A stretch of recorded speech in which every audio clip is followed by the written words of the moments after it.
So this is a new 2024 Husqvarna TE 300 that I just purchased and put the first 2 hours on it riding dirt. Now this is a mistake that was made by both the factory and the dealership for releasing a bike that was not properly inspected and ready to go. However, I'll make no mention of the dealership in this video where it was purchased because they stepped up and took care of me by installing some parts that I had free of charge to try to make things right. Now they took full accountability and made no excuses, and that goes a long way. You see, most reasonable people realize humans make mistakes, and as long as those mistakes are properly resolved, that's all one can ask for. But had they not taken accountability, I certainly would have had no problem disclosing their information in this video. So I'm only sharing this video in case you have some of the same sorts of issues, and these items I show you may be something you now want to check for yourself to make sure your bike is good to go. All right, so just wanted to show this to you. Only a couple hours on the bike. Brought it back. It's been sitting there for a couple days, but I noticed this right when I brought it back from a couple hours of riding in the dirt, and that is, you'll see right here, I've got already oil leaking, blowing back here from something leaking down the case there, and you can kind of see it's gummed up down here. I haven't investigated exactly where it's coming from, but that's what I wanted to show you. So I pulled the fuel tank just to investigate a little further where all this oil is coming from. Doesn't take long to realize it's dripping down in here. It's maroon colored. And then we simply look up at the two-stroke tank there, and you can see it's literally right now a big drop ready to come off the bottom of that. You can see up around the top there, the collar, it's leaking everywhere. So we know it's leaking there. We've established that. That's the clamp that goes around it, the oil tank there. If we move up around, that's the top clamp to that hose, the front that's leaking there.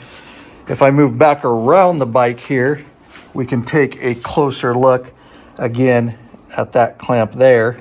And I'll actually move you down in there so you can see that actual clamp. Yeah, see, it just didn't even get clamped down. And it definitely did not get crimped down, because this hose, I can literally take it and you can see me twisting it there. It's super loose. I can actually twist it back and forth without very much effort. So it's just loose on there. And in fact, it's so loose, you can see that the clamp is slid back and it's not all the way up to the front of the collar there. So I went ahead and spun that clamp all the way around to work it all the way up where it should be before I tighten it down. So I went ahead and you can see completely tightened. That's how it should look when it's tightened. All right, I'm gonna go ahead and clean this up, but you can see now looks totally different because it's moved up where it should be and it's properly tightened down. And we'll clean all the oil up here.